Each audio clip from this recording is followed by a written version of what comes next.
we have a jiggered lady in this house, and I think because of stigma, she says I don't want to get out. People will laugh at me, and so there she is, poor lady. She's only sneaking out of her house like a snake. Mami, habari mama wadudu. Habari ya wewe.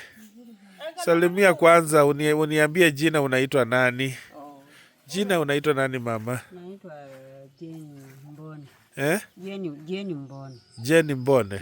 Oh, ni Maragoli. Ni Maragoli. Oh. Uko na watoto wangapi mama? Mimi. Mimi niko na watoto sita. Watoto?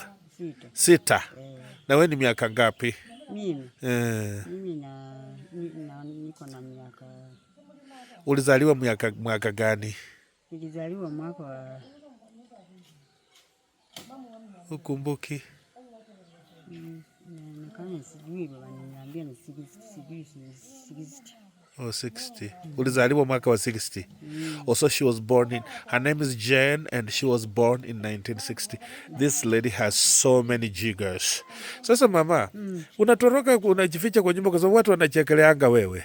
Hapana. Yaani mimi nakaanga kwa sababu kama iko asubuhi baridi kinipiga sitakaanga. Okay. She says that she's so feverish.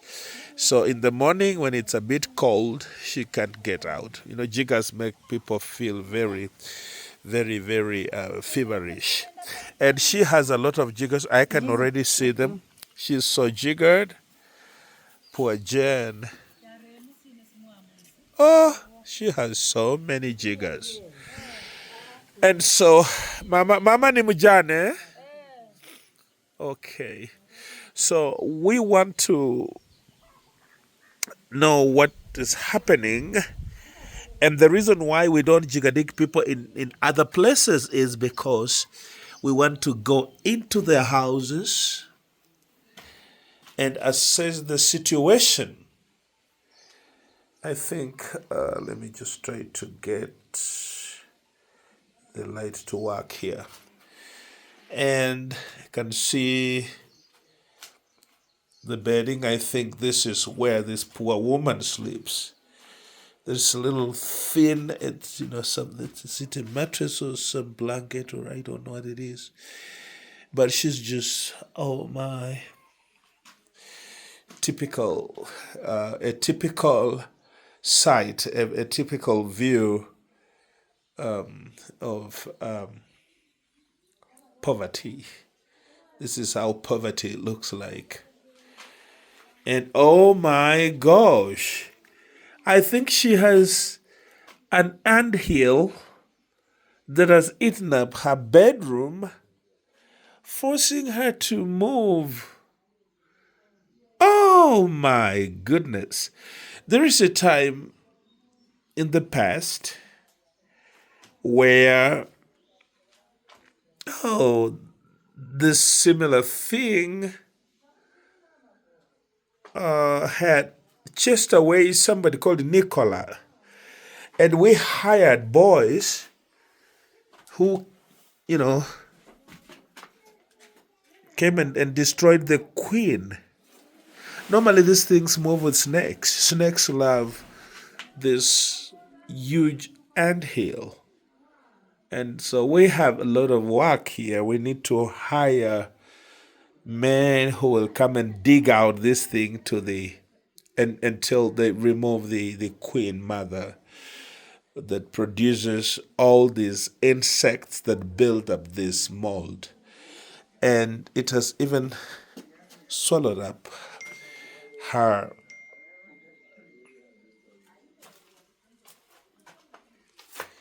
water cans, the water containers. It is swallowed up in that.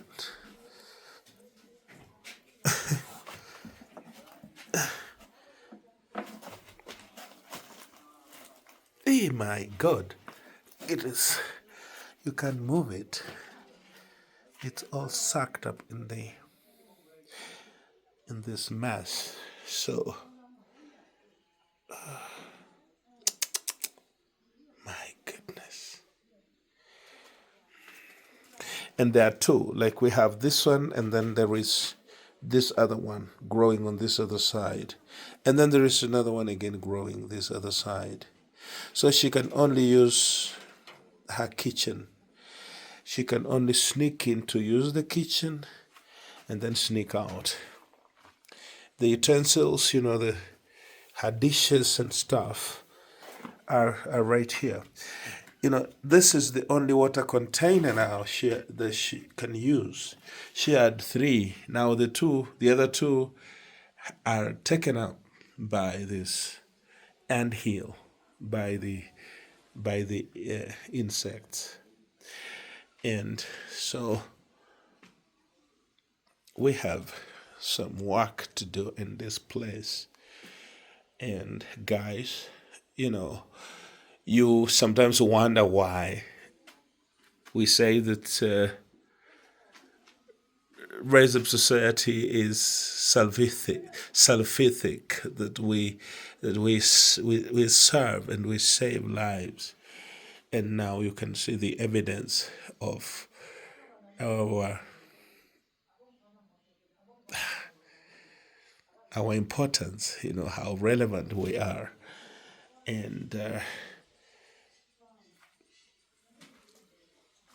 I think God has put us here for people like this. It's even eating up this area. I think it's beginning to build up the mold, the hill on this side.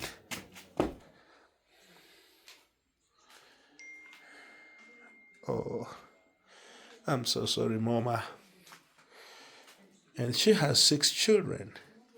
One wonders why these guys, you just wonder why they cannot help their mother.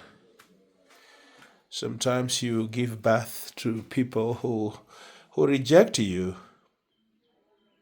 And sometimes you even wonder why you should give birth if 6 children will leave you when you are around 65 to just suffer like this. It makes no sense to me. You would rather just be barren or just decide not to have children than have kids who will just look on as you are eaten up by something that can be controlled, because what needs to be done is just, I know this thing can be very disturbing, and that's why I think they dark it on the other end, and then they dark it again on this end, and it can be so stubborn. You can see the way they were digging it out, and then finally maybe when it came here, they said, "Oh, so this is witchcraft." When people in Africa want to stop helping you, they will act like, "Oh, it's a curse. Oh, it's God. It's sin. It's a generational curse." They will look for some history, some explanation, so that they can let you suffer. They can justify your suffering, and then it's beyond them, so you suffer. But they can't do that. They can't help because they are so helpless. It's beyond them because it's a curse or something like that. They will blame the person. Maybe the person made some mistake in the past, and they will say it's because of that mistake, and they were bewitched, or maybe the gods were not happy, so the gods are punishing this woman, so there's little we can do. We just need to maybe do a sacrifice to appease the gods. And then in the sacrifice, because the sacrifice involves, it's expensive, then you'll have nobody who can give out the goat or the sheep or the cow or the money that is needed to carry out the so-called sacrifice that will appease the gods. And so the person suffers like this, and nobody really does anything substantial for them because they are so helpless. And then it's just disgusting, man. It's disgusting seeing how people can just let somebody suffer like this when they have children. Oh my, I just can't wrap it around my mind that this woman can go through this when she has her children. Let me find out what happened. I'm just going to rebuke them right now. The children are not going to be happy. They're going to get this crazy man. I'm going to tell them off. Kijana mmoja alipoteanga hajai kuja. Alipotea? Hako tu bali tulimwacha huko Maiveni hapo huko. Wapi? Maiveni. So all her children are not around. This is the granddaughter. She just came. Sasa na wengine nimesema kuna watoto 6 walienda wapi? Vijana ni 2 alafu wasichana ni 4. Okay, she has 2 sons and 4 daughters. Alafu wasichana kuna mmoja yuko hapa Efsirachi hapa chini 2. Alafu mwingine ako Rwanda. Alafu mwingine ako Bumala. Nataka wewe chukua, niko nakupea shilingi 200 saa hii. Enda na kwa pikipiki uende uite huyo hapa. Hapa Efsirachi. One of the daughters is not married, far away, and so I'm giving her money to go right away and get the one who is closest, so that through her we can coordinate for the work to be done.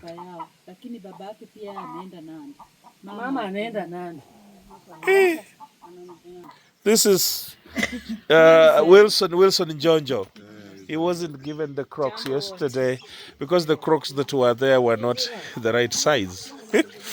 So he has come for his Crocs today.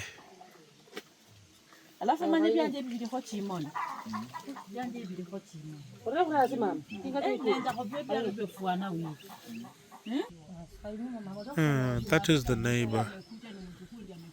Oh, the neighbor says that sometimes, because she can't cook, her hands can't actually, they are so jiggered, and there's a lot of jiggers and pass. So she has to pass through the neighbor, and the neighbor has been kind enough to give her some food.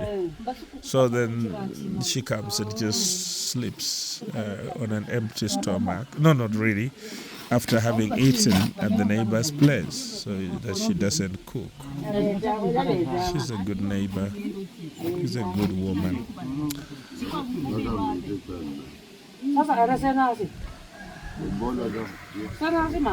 So we're already organizing. We want able-bodied young men to come and dig. So we will pay them. We're already, doing something about this situation here.